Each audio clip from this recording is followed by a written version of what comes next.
السلام علیکم ورحمۃ اللہ.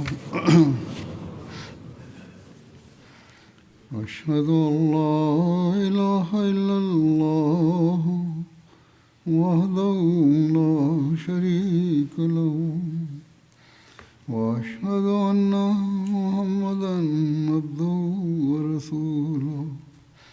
اما بعد فاعوذ باللہ من الشیطان الرجیم. بسم اللہ الرحمن الرحیم. الحمد للہ رب العالمین الرحمن الرحیم مالک یوم الدین. ایاک نعبد وایاک نستعین. اهدنا الصراط المستقيم صراط الذين أنعمت عليهم غير المغضوب عليهم ولا الضالين.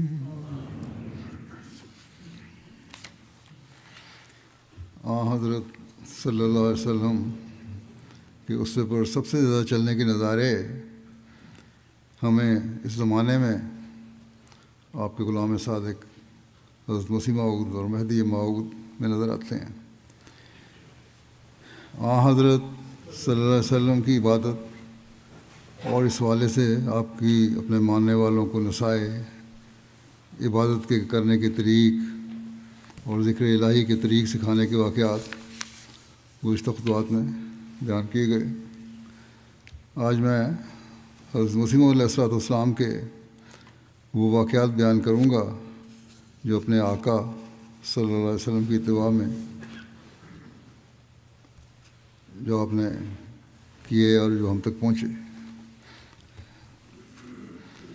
حضرت مرزا بشیر احمد صاحب روایت کرتے ہیں کہ مرزا محمد صاحب ساکن لنگروال گرداسپور نے انہیں لکھ بھیجا کہ میں اپنے بچپن سے حضرت مسیح موعود علیہ السلام کو دیکھتا آیا ہوں اور سب سے پہلے میں نے آپ کو مرزا غلام مرتضیٰ صاحب کی زندگی میں دیکھا تھا جب کہ میں بالکل بچہ تھا.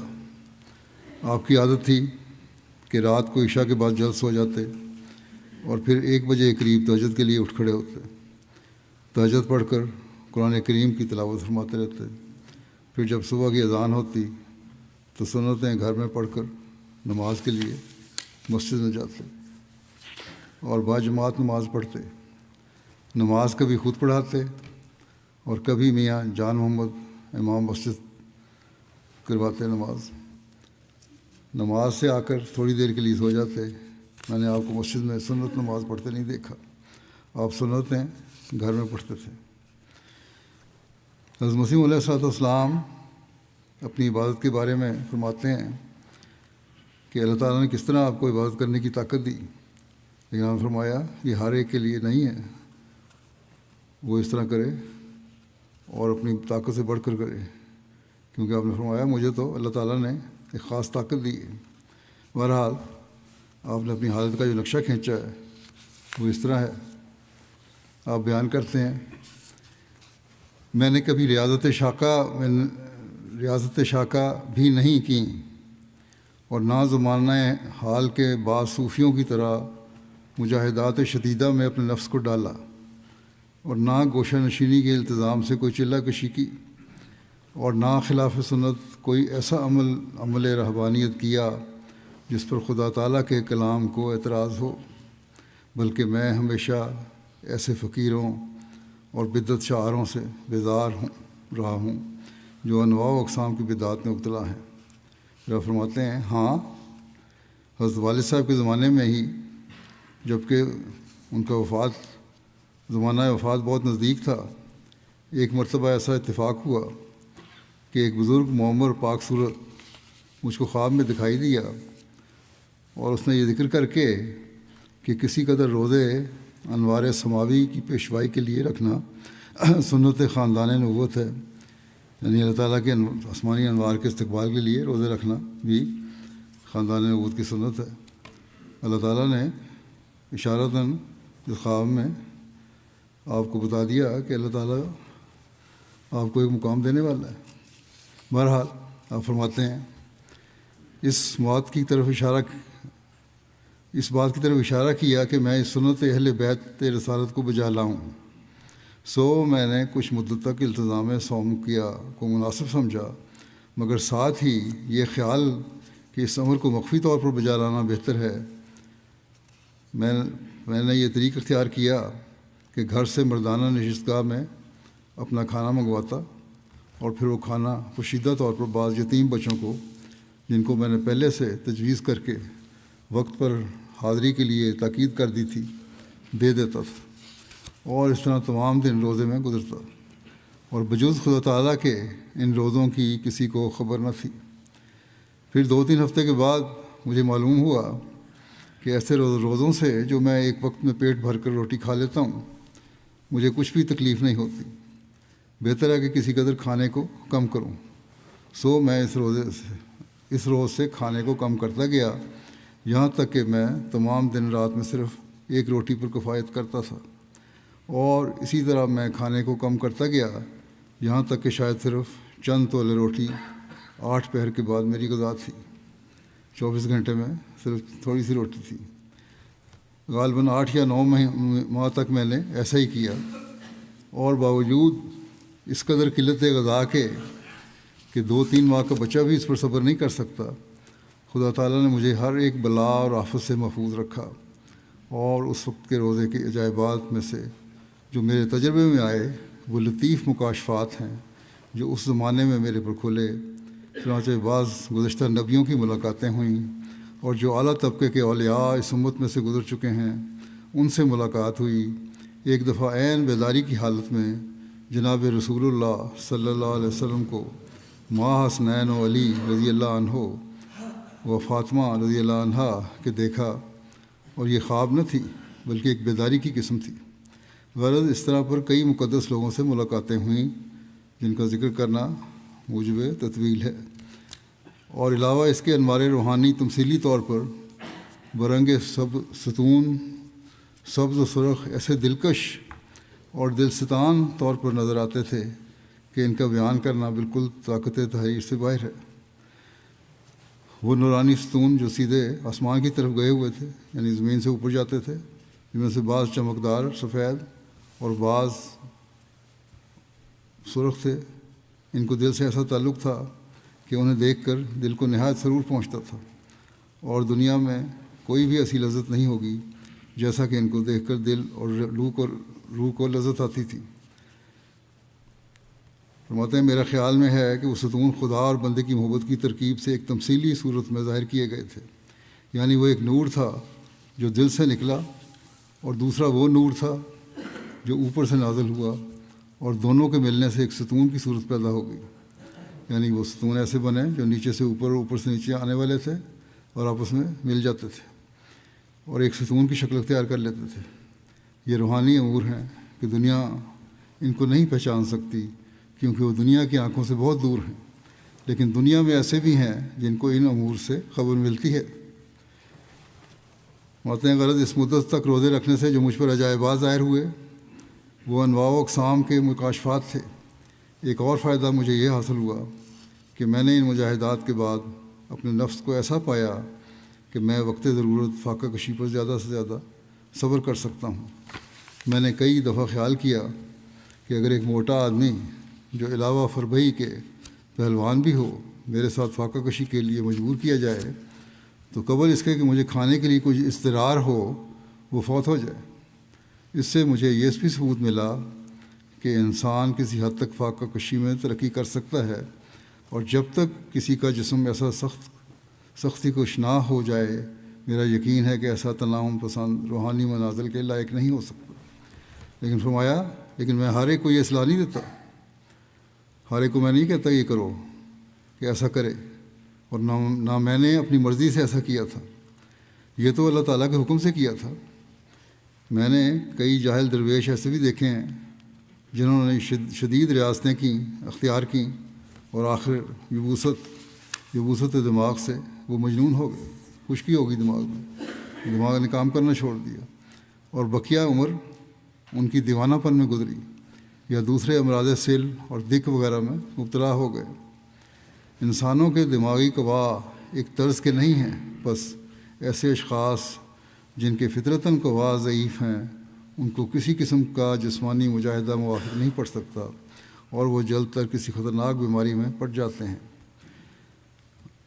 بہرحال اسلام ایک سمویا ہوا مذہب ہے اور پھر اللہ تعالیٰ کی خاص تائید کا بھی اس میں دخل ہے، اس لیے آپ نے فرمایا کہ ہر ایک اس کی کوشش نہ کرے کہ میں نے کیا تھا، اس لیے ہر کوئی کر سکتا ہے۔ بہرحال فرمایا کہ سو بہتر ہے کہ انسان اپنے نفس کی تجویز سے اپنے تئیں مجاہدہ شدیدہ میں نہ ڈالے اور دین النجائز اختیار کرے۔ عام جو دین کی سہولتیں ہیں، جو عام دین ہے، اقام آدمی کی کام ہے، سنت پہ عمل ہے، اس کو اختیار کرو۔ ہاں اگر خدا تعالیٰ کی طرف سے کوئی الہام ہو اور شریعت غرا اسلام سے منافی نہ ہو تو اس کو بجا لانا ضروری ہے۔ لیکن آج کل کے اکثر نادان فقیر جو مجاہدات سکھلاتے ہیں ان کا انجام اچھا نہیں ہوتا، بس ان سے پرہیز کرنا چاہیے۔ ابھی بعض لوگ کہتے ہیں کہ یہ کرو اور وہ کرو، تو ایسے لوگوں کی باتیں نہیں ماننی چاہیے، بلکہ ٹی وی پروگراموں میں بھی آتا ہے آج کل۔ تو انسان کو دیکھنا چاہیے کہ درمیانہ روی کیا ہے، اسے اختیار کرے اور جس حد تک اپنی طاقت ہے اس میں حقوق اللہ اور حقوق العباد ادا کرنے کی کوشش کرے، اور عبادت کے جو طریق اور کم از کم معیار حضرت صلی اللہ علیہ وسلم نے بتائے ہوئے ہیں ان کو ضرور حاصل کرنے کی کوشش کرے اور پھر اس میں ترقی کرتا جائے۔ آہستہ آہستہ ترقی بھی ہوتی ہے، لیکن بہرحال بلا وجہ مشقت میں ڈالنا اسلام نے منع فرمایا ہے، اور اسی بات کو آپ نے بھی منع فرمایا۔ بچپن سے آپ کا کیا حال تھا؟ ایک روایت میں آتا ہے، مصری فقیر محمد صاحب کہتے ہیں میرے باپ جن کا نام جیوا تھا وہ سنایا کرتے تھے کہ مرزا صاحب ایک دفعہ کوٹھے پر سے گر پڑے اور سخت چوٹ لگی۔ ہمیں خبر ہوئی کہ مرزا صاحب کوٹھے پر سے گر پڑے ہیں۔ ہم آپ کی خبر کے واسطے گئے تو جس وقت آپ کو ہوش آیا پوچھتے ہیں کہ نماز کا وقت ہوا یا نہیں۔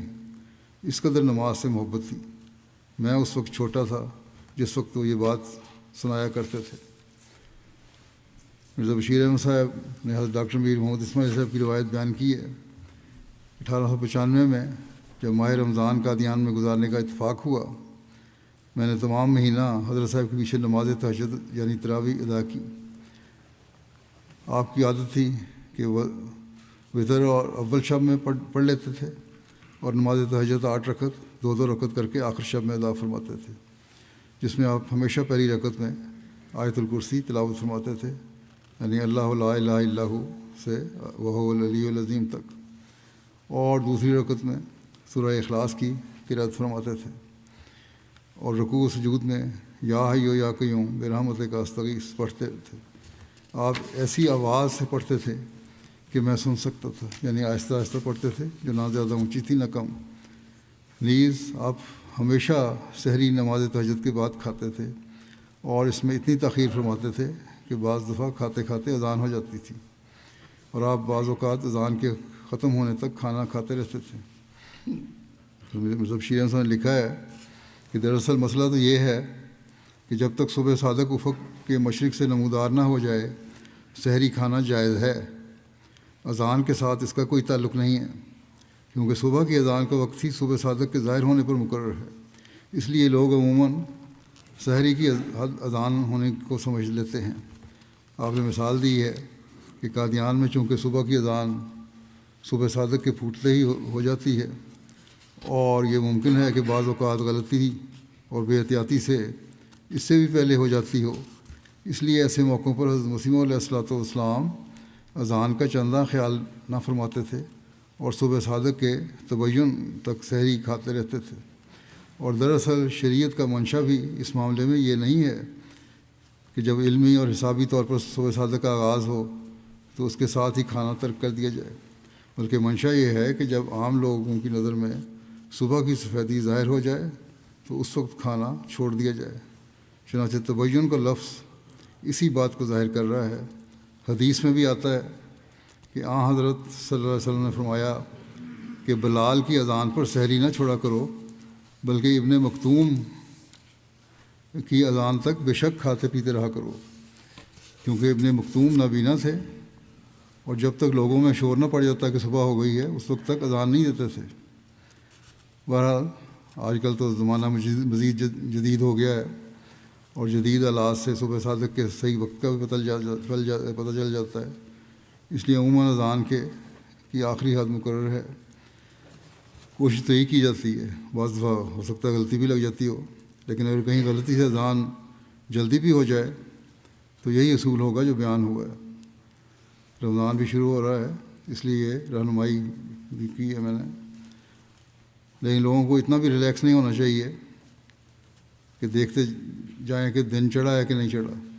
بہرحال ہماری اذانیں اور جو اوقات ہیں وہ بڑے حساب کتاب اور بڑے کیلکولیٹڈ طریقے سے مقرر کیے گئے ہیں، اور چونکہ یہ زمانہ اس زمانے سے زیادہ جدید ہے اس لیے غلطی کا امکان عموماً کم ہے، اس لیے اسی چارٹ کو فالو کرنا چاہیے، اسی پہ عمل کرنا چاہیے جو ہر علاقے اور ملک کے وقت کے مطابق بنایا جاتا ہے۔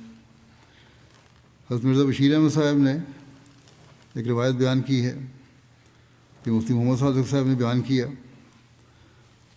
حضرت مسیح علیہ السلام کے زمانے میں ایک دفعہ نماز استسقاء ہوئی تو جس میں حضرت صاحب شامل تھے اور شاید مولوی محمد حسن صاحب مرحوم امام ہوئے تھے۔ لوگ اس نماز میں بہت روئے، مگر حضرت صاحب کا ضبط کمال کا تھا، اس لیے آپ کو میں نے روتے نہیں دیکھا۔ مجھے یاد ہے کہ اس کے بعد بہت جلد بادل آ کر بارش ہو گئی تھی، بلکہ شاید اسی دن بارش ہو گئی تھی۔ بہرحال اس سے یہ کوئی نہ سمجھے کہ نماز میں آپ باہر روتے نہیں تھے، آپ اپنے آقا کی اتباع میں آپ کی عبادت کی ایسی روایات بھی ملتی ہیں کہ سجدے کی حالت میں آپ کے سینے سے ایسی آوازیں آ رہی ہوتی تھیں جیسے ہنڈیا بول رہی ہو، آپ سجدے میں پڑے ہوتے اور ایک درد سے گریہ گزاری کر رہے ہوتے تھے۔ حضرت مرزا بشیر احمد صاحب حضرت اماں جان نصرت جہاں بیگم صاحبہ کی روایت بیان کرتے ہیں کہ والدہ صاحبہ نے بیان کیا کہ حضرت مسیح موعود علیہ السلام نماز پنجگانہ کے سوا عام طور پر 2 قسم کے نفل پڑھا کرتے تھے، ایک نماز اشراق 2 یا 4 رکعت جو آپ کبھی کبھار پڑھتے تھے، اس میں باقاعدگی نہیں تھی، اور دوسری نماز تہجد 8 رکعت جو آپ ہمیشہ پڑھتے تھے سوائے اس کے کہ آپ زیادہ بیمار ہوں، لیکن ایسی صورت میں بھی آپ تہجد کے وقت بستر پر لیٹے لیٹے ہی دعا مانگ لیتے تھے، اور آخری عمر میں بوجہ کمزوری کے عموماً بیٹھ کر نماز تہجد ادا کرتے تھے۔ حضرت مولوی یعقوب علی صاحب لکھتے ہیں کہ مقدمات کی پیروی میں جب آپ جاتے تھے تو اپنے والد صاحب کی اطاعت کا فرض ادا کرنے کے لیے جاتے تھے۔ وہاں آپ اس بات کا خیال رکھتے تھے کہ مقدمات کے دوران کوئی نماز کبھی قضا نہ ہو، اور نہ کبھی آپ نے قضا کی۔ اسی طرح آپ ان فرائض سے غافل نہیں ہوتے تھے جو اللہ تعالیٰ کے حقوق کے متعلق ہیں۔ عین کچہری میں آپ وقت نماز پر اس طرح مشغول ہو جاتے گویا آپ کو کوئی کام ہی نہ تھا، اور بسا اوقات ایسا ہوا کہ آپ نماز میں مشغول ہیں اور ادھر مقدمے میں طلبی ہو گئی، مگر آپ اسی طرح اطمینان قلب سے نماز میں لگے رہے۔ ایک مرتبہ نے فرمایا کہ میں بٹالہ ایک مقدمے کی پیروی کے لیے گیا تو نماز کا وقت ہو گیا اور میں نماز پڑھنے لگا، یعنی حضرت مسیح علیہ السلام نماز پڑھنے لگ گئے۔ چپراسی نے آواز دی مگر میں نماز میں تھا۔ فریق ثانی پیش ہو گیا اور اس نے یک طرفہ کارروائی سے فائدہ اٹھانا چاہا کہ دوسرا فریق پیش نہیں ہوا تو یک طرفہ کارروائی کی جائے، اس بات پر بہت زور دیا، مگر عدالت نے پرواہ نہ کی، مقدمہ اس کے خلاف کر دیا اور مجھے ڈگری دے دی، حق میں میرے فیصلہ کر دیا۔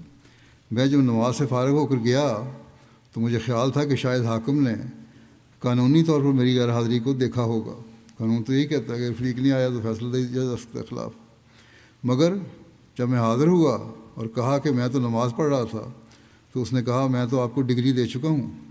یہ بھی عبادت کی برکات ہیں کہ اللہ تعالیٰ نے اس طرح فضل فرمایا۔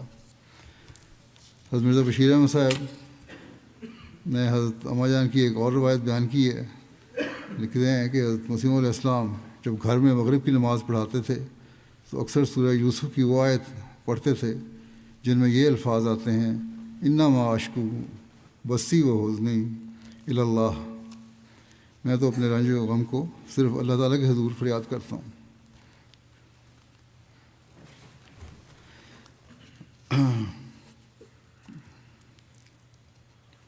حضرت مرزا بشیر احمد صاحب کہتے ہیں کہ میں یہ بتا دوں کہ حضرت مسیح علیہ السلام کی آواز میں بہت سوز اور درد تھا اور آپ کی غیرت لہردار ہوتی تھی۔ اسی طرح مرزا محمد دین صاحب نے بیان کیا ہے کہ آپ مسجد میں فرض نماز ادا فرماتے، جبکہ سنتیں اور نوافل مکان پر ہی ادا کرتے تھے۔ عشاء کی نماز کے بعد آپ سو جاتے تھے اور نصف رات کے بعد جاگ اٹھتے اور نفل ادا کرتے۔ اس کے بعد قرآن مجید پڑھتے۔ آپ مٹی کا دیا جلاتے تھے اور فجر کی اذان تک تلاوت کرتے رہتے تھے۔ ایک اور سیرت نگار نے لکھا ہے کہ آپ کو قرآن کریم اور سنت رسول صلی اللہ علیہ وسلم سے عشق تھا، اور آپ کی جو کچھ عبادات تھیں وہ قرآن اور سنت سے کبھی متجاوز نہیں ہوتی تھی۔ 5 وقت نماز کے علاوہ تہجد کی نماز کا بہت التزام تھا۔ اشراق کی نماز بھی پڑھ لیتے تھے، مگر تہجد کی نماز سے بہت محبت تھی۔ نماز میں آپ کی توجہ اللہ اس قدر زبردست اور انہماک یہاں تک ہوتا تھا کہ گویا آپ اس دنیا میں نہیں ہیں۔ نماز تہجد میں سورہ فاتحہ کو بہت درد اور توجہ سے پڑھتے تھے اور بہت دعائیں کرتے تھے۔ ابتدا میں بعض دفعہ اگر نماز میں توجہ نہ ہوتی تو آپ نماز بار بار پڑھتے تھے اور فرماتے تھے کہ نسخہ میں نے ایک شرابی سے سیکھا ہے۔ حضرت نے فرمایا کہ ایک دفعہ مجھے نماز میں حضوری قلب حاصل نہیں ہو رہی تھی، تو میں جنگل کی طرف نکلا کہ وہاں جا کر نماز پڑھوں۔ بہرحال راستے میں بازار پڑتا تھا۔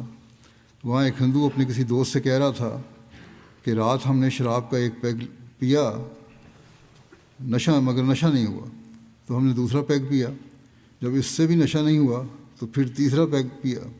غرض کہ وہ اس طرح بار بار پیتا رہا یہاں تک کہ نشہ ہو گیا۔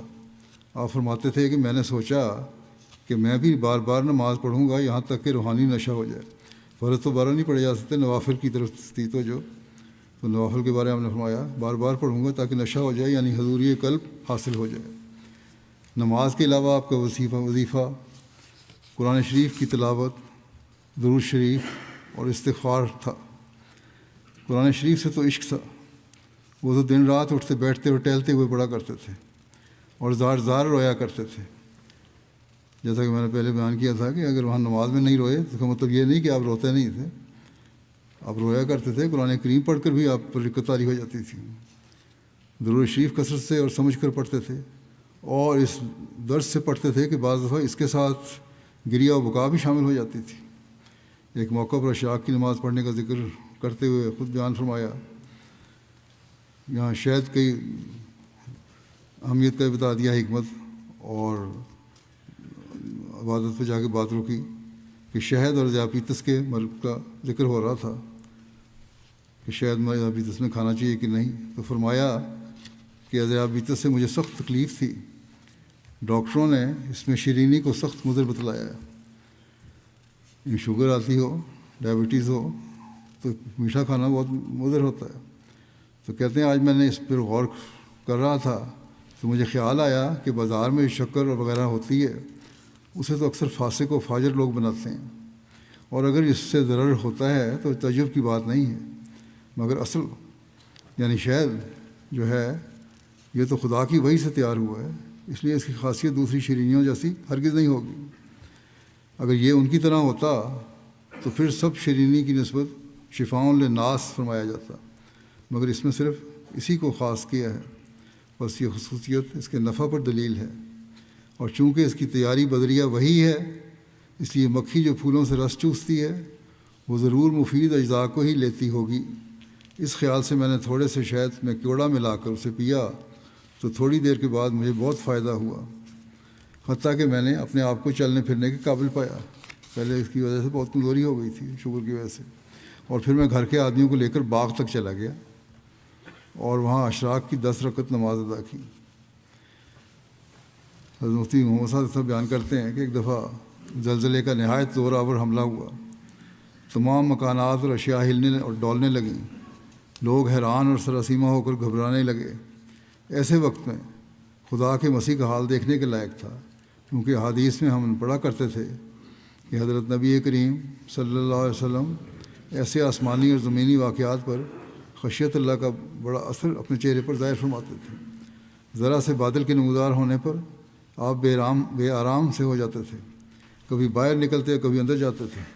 غرض اس وقت بھی نبی اللہ نے ہر کے عارف تر است ترساں تر والے مقولہ کو عملی رنگ میں بالکل سچا کر کے دکھایا. یعنی یہ فارسی کی جو مقولہ ہے کا مطلب یہ ہے کہ جو جتنا زیادہ عارف ہوتا ہے وہ اتنا ہی زیادہ خوف خدا رکھنے والا ہوتا ہے. بہرحال زلزلہ کے شروع ہوتے ہی آپ بما اہل بیت اور بال بچے کے اللہ تعالیٰ کے حضور میں دعا کرنی مشغول ہو گئے اور اپنے رب کے آگے سر پر سجود ہوئے. بہت دیر تک قیام، رکوع اور سجدے میں سارا کنبے کا کنبہ بما خدام کے گرا رہا اور خدا تعالیٰ کی بے نیازی سے لرزاں و ترساں رہا. حضرت مسلم موعود رضی اللہ عنہ باجماعت نمازوں کی اہمیت بیان فرماتے ہوئے یہ ذکر کیا کہ آج کل چونکہ لوگ فاصلے پر رہتے ہیں اور مسجدوں میں آنا مشکل تھا، اس لیے اس زمانے میں جو اتنا بھی فاصلہ ہوتا تھا اور سواریاں بھی نہیں تھیں تو لوگ گھروں میں نماز پڑھ لیتے تھے. تو حضرت مسلموں نے فرمایا کہ گھروں میں نماز علیحدہ نہیں پڑھنی چاہیے بلکہ باجماعت پڑھنی چاہیے. اور فرماتے ہیں کہ نماز باجماعت کی ایک ترکیب یہ بھی ہے کہ بیوی بچوں کو ساتھ لے کر گھر میں ہی باجماعت نماز کرا لی جائے. اگر مسجد نہیں جا سکتے تو گھر میں ہی باجماعت کرا لو، کہ چونکہ فاصلوں کی وجہ سے علیحدہ نمازیں پڑھنے کی عادت پڑ گئی ہے آپ نے فرمایا، اور باجماعت نماز کی اہمیت لوگوں کے دلوں میں کم ہو گئی ہے. یہی ہم آج بھی دیکھتے ہیں. اس لیے اس عادت کو ترک کرو اور نماز باجماعت کی عادت ڈالو. بس آج بھی جہاں جہاں کمیاں ہیں وہاں لوگوں کو خیال رکھنا چاہیے کہ گھروں میں بچوں کے ساتھ نماز پڑھیں، اس سے بچوں کو بھی نمازوں کی عادت پڑ جائے گی. پھر آپ نے حضرت مسیح علیہ السلام کی مثال دی کہ ایسے موقع پر جب آپ نماز کے لیے مسجد نہ جا سکتے تو گھر میں ہی جماعت کرا لیا کرتے تھے اور شاذ ہی کسی مجبوری کے متحد الگ نماز پڑھتے تھے. اکثر ہماری والدہ کو ساتھ ملا کر جماعت کرا لیتے تھے اور والدہ کے ساتھ دوسری مستورات بھی شامل ہو جاتی تھیں. حضرت سید زین العابدین ولی اللہ شاہ صاحب کی ایک روایت ہے، بیان کرتے ہیں کہ میں 1935 میں سیالکوٹ گیا. وہاں میری ملاقات ایک بہت بوڑھی خاتون مائی حیات بی بی سے ہوئی جو فضل الدین صاحب کی بیٹی تھیں اور حافظ محمد شفیع صاحب قاری کی والدہ ماجدہ تھیں. ان سے ملنے کا موقع ملا تو مائی صاحبہ اپنے مکان کی دہلیز پر بیٹھی ہوئی تھیں. ہم نے انہیں نہ پہچانا لیکن انہوں نے ہمیں پہچان لیا، السلام علیکم کہا اور فرمایا کہ ادھر تشریف لے آئیں. مائی صاحبہ کی عمر اس وقت 105 سال تھی. انہوں نے بتایا کہ غدر کے زمانے میں جب یہاں بھگدڑ پڑی ہوئی تھی، اپنا بتایا کہ کتنی میری پرانی عمر ہے، اور دفتر اور کچہریوں کو آگ لگائی گئی تھی. اس وقت میں جوان تھی. بہرحال ذکر کرنے کے بعد دوران گفتگو مائی صاحبہ نے بتایا کہ مجھے مرزا صاحب یعنی حضرت مسیح علیہ السلام سے اس وقت سے واقفیت ہے کہ جب آپ پہلے پہل سیالکوٹ تشریف لائے تھے اور یہاں ملازمت کے زمانے میں رہے تھے. کہتی ہیں کہ مرزا صاحب کی عمر اس وقت ایسی تھی کہ چہرے پر مس پھوٹ رہی تھی اور آپ کی بھی ابھی پوری طرح داڑھی نہ تھی. سیالکوٹ تشریف لانے کے بعد حضرت مرزا صاحب میرے والد صاحب کے مکان پر آئے اور انہیں آواز دی اور فرمایا، میاں فضل الدین صاحب آپ کو جو دوسرا مکان ہے وہ میری رہائش کے لیے مجھے دے دیں، کرائے پہ لینا تھا. میرے والد صاحب نے دروازہ کھولا اور آپ اندر آ گئے. پانی، چارپائی، مصلی وغیرہ رکھا والد صاحب نے. مرزا صاحب کا سامان بھی ساتھ رکھا. آپ کی عادت تھی کہ جب حضرت مسیح علیہ السلام کی عادت تھی کہ جب کچہری سے واپس آتے تو پہلے میرے باپ کو بلاتے اور ان کو ساتھ لے کر مکان میں جاتے. مرزا صاحب کا زیادہ تر ہمارے والد کے ساتھ ہی اٹھنا بیٹھنا تھا. ان کا کھانا بھی ہمارے یہاں ہی پکتا تھا. میرے والد ہی مرزا صاحب کو کھانا پہنچایا کرتے تھے. مرزا صاحب اندر جاتے اور دروازہ بند کر لیتے اور اندر صحن میں جا کر قرآن پڑھتے رہتے تھے. میرے والد صاحب بتلایا کرتے تھے کہ مرزا صاحب قرآن مجید پڑھتے پڑھتے بعض وقت سجدے میں گر جاتے ہیں اور لمبے لمبے سجدے کرتے ہیں اور یہاں تک روتے ہیں کہ زمین تر ہو جاتی ہے. مائی صاحبہ نے حضرت مسیح علیہ السلام کی باتیں بتلاتے ہوئے متعدد دفعہ کہا کہ میں قربان جاؤں آپ کے نام پر. یہ بیان انہوں نے اپنے بیٹے کی موجودگی میں دیا.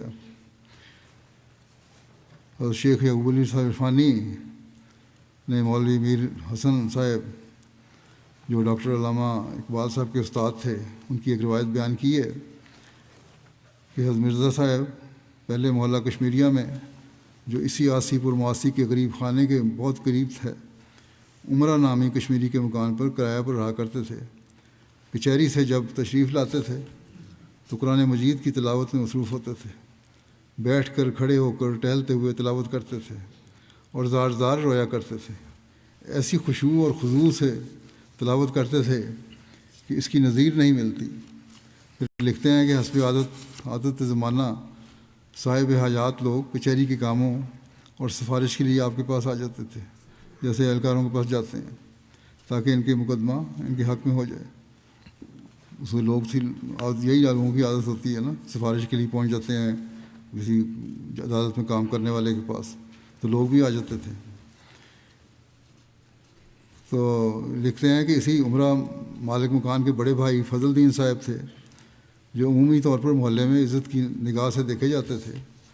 ایک موقع پر لوگوں کو کچہری میں اپنے پاس بیٹھے دیکھ کر حضرت مسیح موعود علیہ السلام نے میاں فضل الدین کو بلا کر فرمایا، میاں فضل الدین، ان لوگوں کو سمجھا دو کہ یہاں نہ آیا کریں، نہ اپنا وقت ضائع کیا کریں، نہ میرا وقت کو برباد کیا کریں۔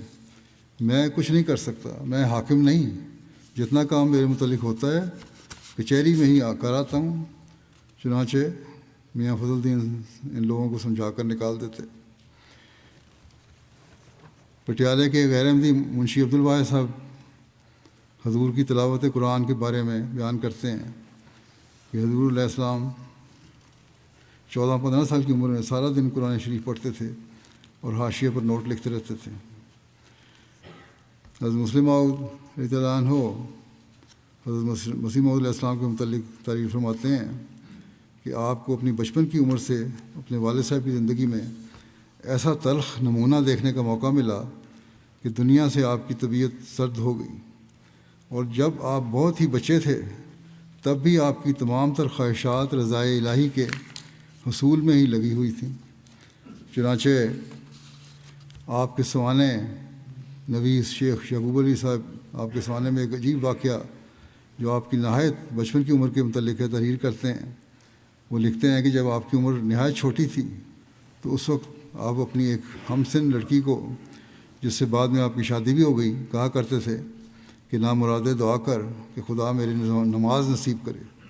اس فکرے سے جو نہایت بچپن کی عمر کا ہے پتہ چلتا ہے کہ نہایت بچپن کی عمر سے آپ کے دل میں کیسے جذبات موجود تھے، اور آپ کی خواہشات کا مرکز کس طرح خدا ہی خدا ہو رہا تھا۔ اور ساتھ ہی اس ذہانت کا پتہ چلتا ہے جو بچپن کی عمر سے آپ کے اندر پیدا ہو گئی تھی، کیونکہ اس فکرے سے معلوم ہوتا ہے کہ اس وقت بھی آپ تمام خواہشات کو پورا کرنے والا خدا کو ہی سمجھتے تھے، اور عبادت کی توفیق کا دینا بھی اسی پر موقوف جانتے تھے کہ نماز پڑھنے کی خواہش کرنا اور اس خواہش کو پورا کرنے والا خدا تعالیٰ کو ہی جاننا، اور پھر اس گھر میں پرورش پا کر جس کے چھوٹے بڑے دنیا کو ہی اپنا خدا سمجھ رہے تھے، ایک ایسی بات ہے جو سوائے کسی ایسے دل کے جو دنیا کی ملونی سے ہر طرح پاک ہو اور دنیا میں عظیم الشان تغیر پیدا کر دینے کے لیے خدا تعالیٰ سے تائید یافتہ ہو، نہیں نکل سکتی۔ حضرت مفتی محمد صادق صاحب بیان کرتے ہیں کہ حضرت مسیح علیہ السلام نے فرمایا، میں بچپن سے روزے رکھنے کا عادی ہوں۔ ایک دفعہ بچپن میں روزہ رکھا، بیمار ہو گیا، مگر اس کے بعد 29 روزے پورے رکھے، تکلیف نہیں ہوئی۔ تب میرے لیے خوشی کی عید تھی۔ روزے کے خاص برکات ہوتے ہیں، جیسا کہ ہر میوے میں جدا ذائقہ ہے، ایسا ہی ہر عبادت میں جدا لذت ہے۔ ان عبادات میں روحانیت ہے جس کو انسان بیان نہیں کر سکتا۔ اگر شوق ہو تو آلام اور تکلیف کم ہو جاتی ہے۔ چاہیے کہ عبادت میں انسان کی روح نہایت درجہ رقیق ہو کر پانی کی طرح بہہ کر خدا سے جا ملے۔ مشہور لیڈر ظفر علی خان صاحب، لیڈر اخبار ذمہ دار کے والد مولوی سراج الدین صاحب حضرت اقدس مسیح موعود علیہ السلام کے قیام سیالکوٹ میں مصروفیات کے حوالے سے لکھتے ہیں کہ 1877 میں ہمیں ایک شب قادیان میں آپ کے ہاں مہمانی کی عزت حاصل ہوئی۔ ان دنوں میں بھی آپ عبادت اور وظائف میں اس قدر مستغرق تھے کہ کہ مہمانوں سے بھی کم گفتگو کرتے تھے۔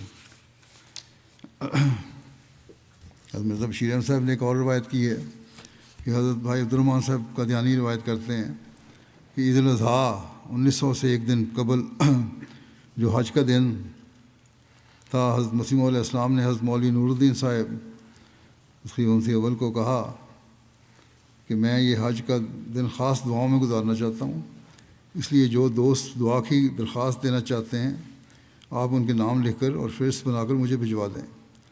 چنانچہ حضرت بھائی صاحب بیان کرتے ہیں کہ اس دن کثرت کے ساتھ حضرت مولوی نور الدین صاحب کی وساطت سے حضرت مسیح موعود علیہ السلام کی خدمت میں دعا کی درخواستیں پہنچیں، اور بعض اصحاب نے براہ راست بھی دعا کی درخواست لکھ کر حضور کی خدمت میں بھجوائی۔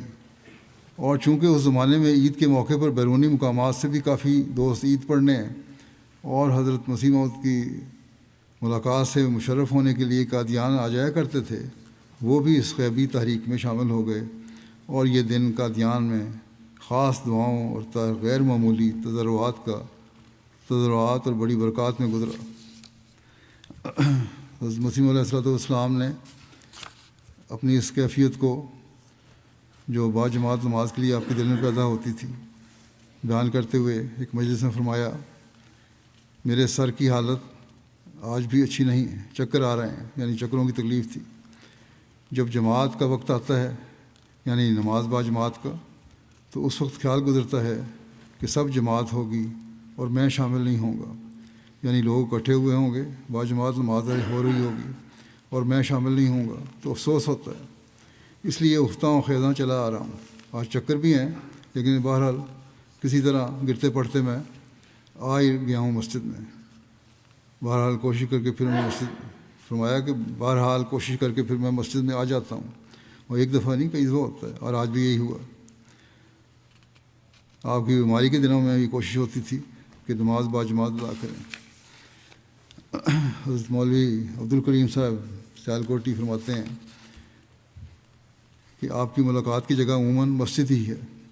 آپ اگر بیمار نہ ہوں تو برابر 5 وقت نماز باجماعت پڑھتے ہیں، اور نماز باجماعت کے لیے ازبس تاکید کرتے ہیں، اور بارہا فرمایا ہے کہ مجھے اس سے زیادہ کسی بات کا رنج نہیں ہوتا کہ جماعت کے ساتھ نماز نہ پڑھی جائے۔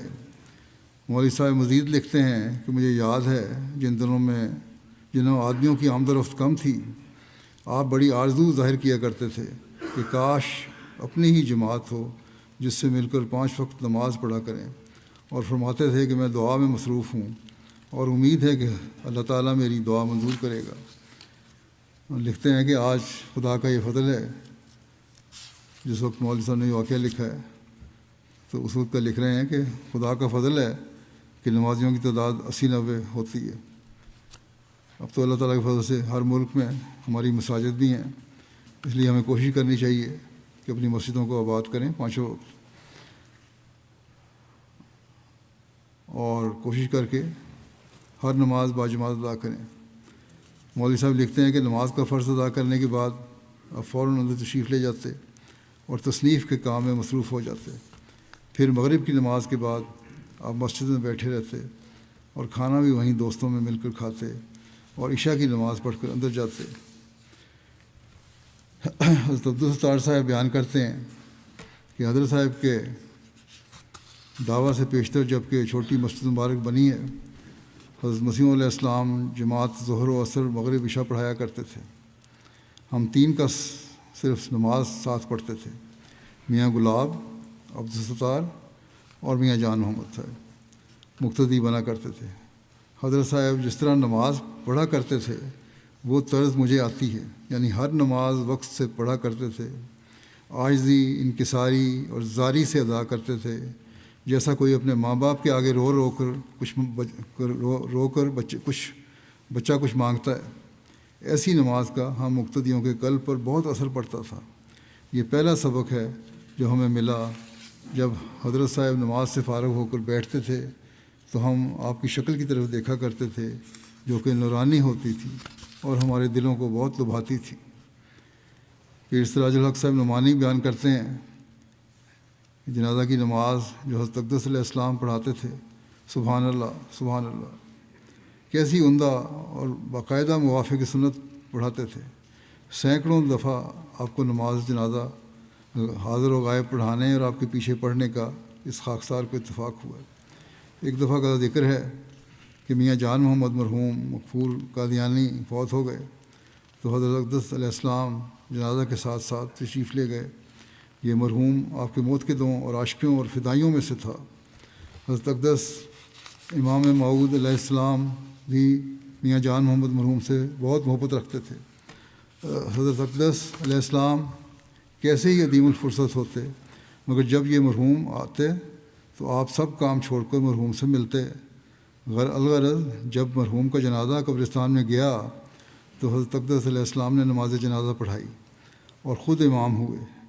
نماز میں اتنی دیر لگی کہ ہمارے مقتدیوں کے کھڑے کھڑے پیر دکھنے لگے اور ہاتھ باندھے باندھے درد کرنے لگے۔ اوروں کی تو میں کہتا نہیں کہ ان پر کیا گزری، لیکن میں اپنی کہتا ہوں کہ میرا حال کھڑے کھڑے بگڑ گیا، اور اتنا بگڑا کہ کبھی ایسا موقع مجھے کبھی پیش نہیں آیا تھا۔ اس لیے بگڑا کیونکہ ہم نے تو 2 منٹ میں نماز جنازہ ختم ہوتے دیکھی ہے۔ پھر مجھے ہوش آیا تو سمجھا کہ نماز تو یہی نماز ہے، یعنی بعد میں عبادت کا حقیقی ادراک حاصل ہوا۔ پھر تو میں مستقل ہو گیا اور ایک لذت اور سرور پیدا ہونے لگا، اور یہ جی چاہتا تھا کہ ابھی اور نمازیں لمبی کریں۔ یعنی پھر آپ نے اپنے ساتھیوں کو بھی ایسی عادت ڈالی، نماز کی لذت ڈالی کہ ان کو بھی سرور آنے لگا، اس کا انہوں نے اقرار کیا۔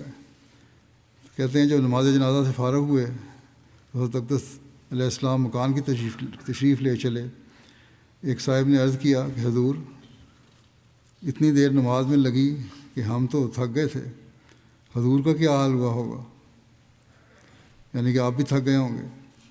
حضرت اقدس علیہ السلام نے فرمایا ہمیں تھکنے سے کیا تعلق، ہم تو اللہ تعالیٰ سے دعائیں کرتے تھے، اس مرحوم کے لیے مغفرت اس سے یعنی کہ اللہ تعالیٰ سے اس مرحوم کے لیے مغفرت مانگتے تھے۔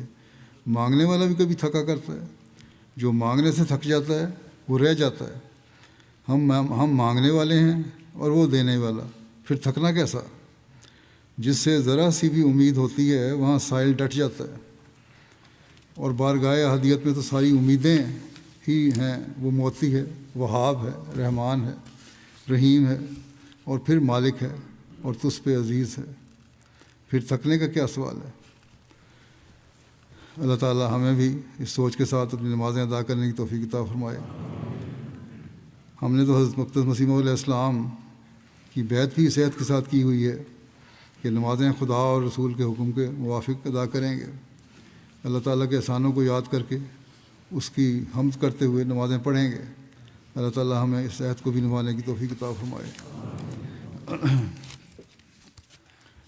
نماز کے بعد 2 جنازے غائب پڑھاؤں گا۔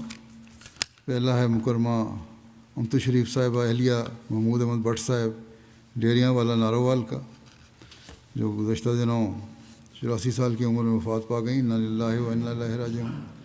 اللہ تعالیٰ کے فضل سے موسیہ تھیں۔ حضرت مسیح علیہ السلام کے صحابی حضرت مولوی عمر الدین صاحب رضی اللہ عنہ اور شادیوال ضلع گجرات کی بیٹی تھیں، جنہوں نے اپنے ایک خواب کی بنا پر 1903 میں حضرت مسیح علیہ السلام کے سفر جیلم کے دوران آپ کے دست مبارک پر بیعت کی سعادت حاصل کی تھی۔ عثمان گان میں ان کے میاں کے علاوہ 6 بیٹے اور 5 بیٹیاں ہیں، اور پوتے پوتیاں ہیں۔ آپ کے ایک بیٹے آصف محمود بٹ صاحب مربی سلسلہ ہیں دارالسلام تنزانیہ میں، اور میدان عمل میں ہونے کی وجہ سے اپنی والدہ کے جنازے میں اور تدفین میں شامل نہیں ہو سکے۔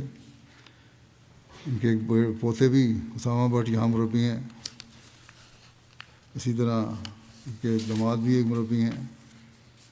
وقف زندگی خاندان ہے۔ ان کے بیٹے آصف محمود بٹ صاحب مربی سلسلہ تنزانیہ میں لکھتے ہیں کہ آپ بے شمار خوبیوں کی مالک تھیں۔ سب سے زیادہ نمایاں خوبی تعلق باللہ تھا۔ سچی خوابیں آیا کرتی تھیں جو بڑی صفائی سے پوری ہوتی تھی۔ قرآن کریم سے انہیں بے پناہ محبت تھی جو انہیں اپنے والد بزرگوار سے نصیب ہوئی تھی۔ ہر روز فجر کے بعد محلے کے احمدی اور غیر احمدی بچوں اور بچیوں کو قرآن کریم پڑھایا کرتی تھی۔ انہیں قرآن کریم کی تلاوت کرنا اور سننا بھی پسند تھا، اور کہتی ہیں مجھ سے بھی سنا کرتی تھیں، اور اگر کہیں میں رک جاتا بڑی عمر میں بھی، کہتے میں دیکھ لیتا تھا کہ ان کو یاد ہے کہ نہیں، تو میں رک جاتا تو فوراً اگلے الفاظ پڑھ جاتی تھی۔ قرآن شریف تقریباً ان کو حصہ کہتی تھی کہ بڑی عمر میں بھی مجھے سب کچھ بھول گیا ہے، لیکن قرآن کریم اللہ تعالی کے فضل سے یاد ہے۔ حضرت مسیح علیہ السلام کی کتب سے انہیں غیر معمولی شغف تھا، ہمیشہ کوئی نہ کوئی کتاب زیر مطالعہ رکھتی تھیں۔ اسی طرح در سمین کلام محمود خلیفہ مسیح رابع کی کتاب شعر و شاعری، اس سے بڑا تعلق تھا، اور اکثر نظمیں ان کو بہت یاد تھیں۔ ان کے داماد مربی سلسلہ ہیں مسعود صاحب، وہ کہتے ہیں میں قادیان جب گیا تو مجھے انہوں نے کہا کہ وہاں زیادہ سے زیادہ پیدل چلنا، کیونکہ وہاں کی گلیوں میں حضرت مسیح علیہ السلام پیدل چلا کرتے تھے۔ اللہ تعالیٰ ان سے مغفرت اور رحم کا سلوک فرمائے، اور ان کی دعائیں ان کی اولاد کے حق میں پوری ہوں۔ دوسرا جنازہ ہے مکرم شیخ بشیر احمد صاحب لاہور کا، وہ جی گزشتہ دنوں وفات پا گئے 97 سال کی عمر میں۔ انا للہ و انا الیہ راجعون۔ اللہ تعالیٰ کے فضل سے موسی تھے۔ ان کے پسماندگان میں 3 بیٹے 5 بیٹیاں ہیں۔ آپ شیخ محمد الدین صاحب مرحوم مختار عام صدر اعظم احمدیہ کے چھوٹے بیٹے تھے۔ شیخ مبارک احمد صاحب مرحوم امیر و مشرق انچارج مشرقی افریقہ، UK اور امریکہ، اور شیخ نور احمد صاحب منیر مبلغ بلاد عربیہ کے چھوٹے بھائی تھے۔ تہجد گزار، پابند صوم و صلات، مل نثار، اعلیٰ اخلاق کے مالک تھے۔ جماعت احمدیہ لاہور کے مخلص کارکن تھے۔ چودھری عبداللہ خان صاحب اور چودھری حمید نصر اللہ صاحب کی ضلعی عاملہ کے سرگرم رکن تھے۔ 20 سال سے زائد اپنے حلقے کے صدر بھی رہے۔ بڑے آسن طریق پر جماعتی امور کی سر انجام دہی کیا کرتے تھے، اور انہوں نے مسجد بنانے اور بہت دوسرے جماعتی جائیدادیں خریدنے میں بھی بڑا اہم کردار ادا کیا۔ جماعت کی مالی تحریکات میں بڑھ چڑھ کر حصہ لیتے تھے، اور اپنے بچوں کو بھی اس کی تلقین کرتے تھے۔ خلافت سے نہایت وفا کا تعلق تھا، اور ہمیشہ یہ تعلق نبھایا، اور اولاد اور قریبی رشتہ داروں کو بھی ہمیشہ اس کا درس دیتے تھے۔ میں نے بھی دیکھا ہے بڑے عاجز انسان تھے، اور بڑی عاجزی سے ہر ایک سے ملنے والے تھے۔ ان کی بیٹی آصفہ سعید اللہ ہیں، کہتی ہیں کہ فجر کے بعد بڑی اچھی آواز میں تلاوت کیا کرتے تھے، جو ہم سب بچوں کی تربیت کا باعث بنی ہے۔ اسی طرح ایک اور ان کی بیٹی ہے، یہیں رہتی ہیں، وہ کہتی ہیں کہ میری شادی روا میں ہوئی تو مجھے کہا تم بڑی خوش قسمت ہو کہ تم روا مرکز میں جا رہی ہو، اور اللہ تعالیٰ تمہیں بچوں کو بھی صحیح تربیت کی توفیق دے۔ تو فکر باوجود اس کے کاروباری آدمی تھے، دنیا داری کی باتیں نہیں کی، بلکہ دین سکھایا بچوں کو۔ اللہ تعالیٰ ان سے مغفرت اور رحم کا سلوک فرمائے، اور ان کی دعائیں ان کے بچوں کے حق میں پوری فرمائے۔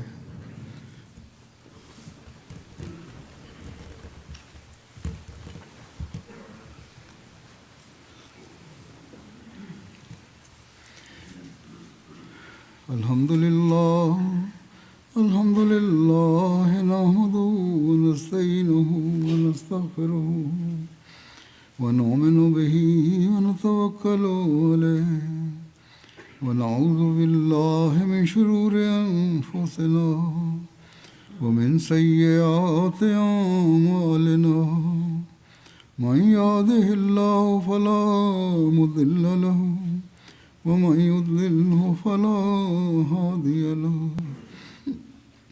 ونشهد أن لا إله إلا الله ونشهد أن محمدا عبده ورسوله عباد الله رحمكم الله إن الله يأمر بالعدل والإحسان وإيتاء ذي القربى وينهى عن الفحشاء والمنكر والبغي يعظكم لعلكم تذكرون اذكروا الله يذكركم وادعوه يستجب لكم ولذكر الله أكبر